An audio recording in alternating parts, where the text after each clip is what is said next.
Assalamualaikum warahmatullahi wabarakatuh. Bismillah, alhamdulillah, Allahumma sholli ala sayyidina Muhammad ibn Abdillah wa ala alihi wa sahbihi wa mawalah amma ba'du. Anak-anakku sekalian, kelas 10 kecantikan 3 yang berbahagia, di kesempatan kali ini kita akan mempelajari materi tentang al-kulliyatul khamsah dalam kehidupan sehari-hari. Namun sebelum kita mempelajari materi kita pada kali ini, alangkah lebih baiknya kita berdoa terlebih dahulu. Mudah-mudahan ilmu yang kita dapatkan bermanfaat. Allahumma amin. Kita berdoa dengan membaca suratul Fatihah. Ala hadhihi niyah wa kulli niyatin sholihah. Al-Fatihah. Anak-anakku sekalian, perlu kalian ketahui sebelum melangkah lebih jauh, kalian harus tahu peta konsepnya terlebih dahulu. Apa yang akan kalian bahas dalam materi kali ini? Yang pertama, kalian harus mengetahui pengertiannya terlebih dahulu. Kemudian kalian harus tahu pembagiannya. Al-Qur'anul Khamsah ada berapa bagian? Kemudian penerapannya di dalam kehidupan sehari-hari. Tujuan pembelajaran yang pertama, meyakini bahwa Al-Qur'anul Khamsah merupakan 5 prinsip dasar hukum Islam. Yang kedua, menumbuhkan sikap bijaksana dalam memecahkan masalah-masalah keagamaan. Yang ketiga, menumbuhkan kepekaan sosial di masyarakat. Yang keempat, menganalisis pengertian Al-Kulliyatul Khamsah. Yang kelima, menganalisis macam-macam Al-Kulliyatul Khamsah. Yang keenam, menganalisis penerapan Al-Kulliyatul Khamsah. Dan yang ketujuh, menyajikan paparan tentang Al-Kulliyatul Khamsah. Anak-anakku sekalian, pernahkah terpikir dalam benak kalian mengapa terjadi pembunuhan? Mengapa banyak orang-orang yang minum minuman keras? Mengapa terjadi, perzinahan? Mengapa banyak orang yang mengkonsumsi narkoba? Mengapa terjadi pencurian? Kenapa semua itu dilarang oleh agama? Camkan di dalam otak kalian. Pertama, kita harus tahu pengertiannya terlebih dahulu. Yang dinamakan Al-Kulliyatul Khamsah. Al-Kulliyatul Khamsah terdiri dari 2 kata, yaitu Al-Kulliyah dan Al-Khamsah. Al-Kulliyah artinya prinsip dasar, Al-Khamsah artinya 5. Jadi pengertian dari Al-Kulliyatul Khamsah adalah prinsip dasar hukum Islam yang jumlahnya ada 5. Macam-macam Al-Kulliyatul Khamsah. Yang pertama, hifdzuddin. Yang kedua, hifdzun nafas. Yang ketiga, hifdzul akal. Yang keempat, hifdzun nasal. Yang kelima, hifdzul mal.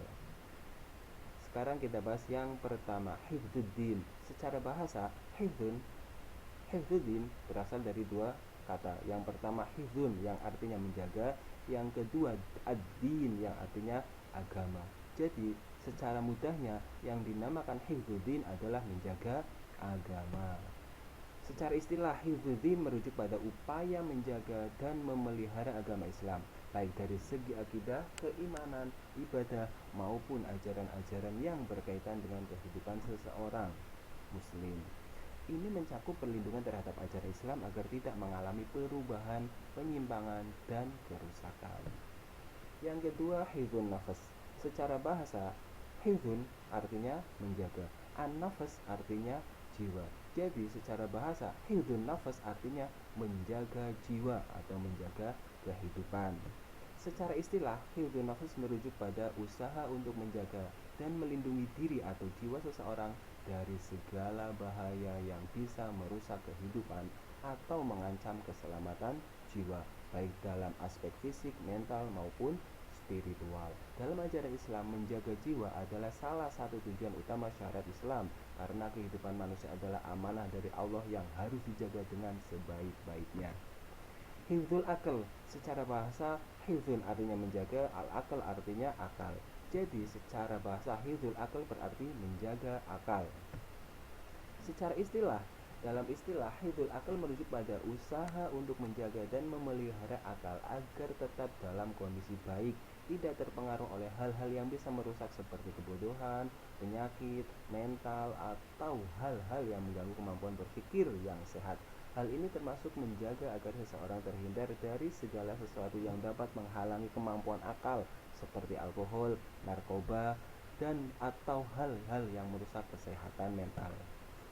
Hifdzun nasl. Secara bahasa, hifdzun artinya menjaga, an-nasl artinya keturunan. Jadi secara bahasa, hifdzun nasl berarti menjaga keturunan atau memelihara generasi. Secara istilah, hifdzun nasl merujuk pada usaha untuk melindungi dan menjaga kelangsungan keturunan manusia, terutama dari segi moralitas, kesejahteraan, keluarga agar tetap sehat, terpelihara dan sesuai dengan ajaran Islam. Kemudian hifdzul mal. Hifdzul mal secara bahasa, hifdzun artinya menjaga, al-mal artinya harta. Jadi secara bahasa, hifdzul mal berarti menjaga harta. Secara istilah, dalam istilah hifdzul mal merujuk pada usaha untuk menjaga dan melindungi kekayaan agar tidak hilang, rusak, atau disalahgunakan, serta memastikan bahwa kekayaan tersebut diperoleh dan digunakan dengan cara yang sesuai dengan hukum syariat Islam. Kemudian sekarang kita bagaimana cara menjaganya, cara mengamalkannya di dalam penerapannya dalam kehidupan sehari-hari. Hifdzuddin atau menjaga agama dilakukan dalam kehidupan sehari-hari yang ibadah dengan cara sholat dan juga zakat. Kalau dalam hukum sosial, hukuman bagi orang yang murtad. Kemudian yang kedua menjaga jiwa, min nahiyatil wujudnya dengan minum dan makan. Min nahiyatil adam, hukuman kisos dan diyat. Kemudian yang ketiga menjaga akal, yakni dengan mencari ilmu atau belajar. Min nahiyatil adamnya dengan hukuman bagi peminum khamar. Yang keempat menjaga keturunan, min nahiyatil wujud dengan cara menikah. Min nahiyatil adamnya dengan hukuman bagi pelaku zina. Yang kelima menjaga harta, min nahiyatil wujudnya dengan jual beli, mencari rezeki. Min nahiyatil adamnya dengan riba, hukuman bagi para pencuri. Baik, sekarang kita masuk ke soal latihannya ya untuk yang PBL. Anak-anakku sekalian, yang akan kita bahas satu contoh hifdzun nafas, yaitu menjaga jiwa. Kita setiap Jumat mengadakan salah satu kegiatan yaitu senam sehat di sekolah, namun dengan memakai baju yang terlihat bentuk tubuhnya, apalagi sekolah kita yang mayoritas perempuan. Ketika kalian senam kemudian bentuk tubuhnya kelihatan, bagaimanakah menurut pendapatmu? Apakah itu termasuk membuka aurat? Nah, tugas kalian carilah referensi dan literaturnya. Literatur yang pertama dari buku agama beserta dalil-dalilnya atau buku-buku sosial. Yang kedua melalui internet dan juga pengalaman pribadi. Dan yang ketiga, kesimpulannya bagaimana? Secara agama bagaimana? Secara hukum sosial bagaimana? Menurut kalian harus bagaimana? Kemudian untuk yang PJBL-nya yaitu proyeknya. Proyek yang akan kita buat adalah membuat mind map ya. Untuk mind mapnya, pertama kalian harus menyiapkan kertas, bisa menggunakan karton, manila, atau kertas yang lain. Kemudian alat-alat yang lainnya spidol. Buku referensinya bisa menggunakan modul, bisa menggunakan artikel ataupun jurnal ataupun dari internet. Kemudian yang akan kalian bahas nanti dalam mind map itu, pertama tentukan alokasi waktunya. Pertama 10 menit diskusi, kemudian 10 menit selanjutnya juga menyediakan alat untuk pemberian tugas. 30 menit anak-anak untuk membuat poster atau mind map tadi secara berkelompok. 5 menit untuk mempresentasikan hasil proyeknya, kemudian 10 menit yang terakhir untuk evaluasi. Yang terakhir lembar kerja untuk kalian setelah selesai. Pertama, apa yang kamu ketahui tentang Al-Qiyatul Khamsah?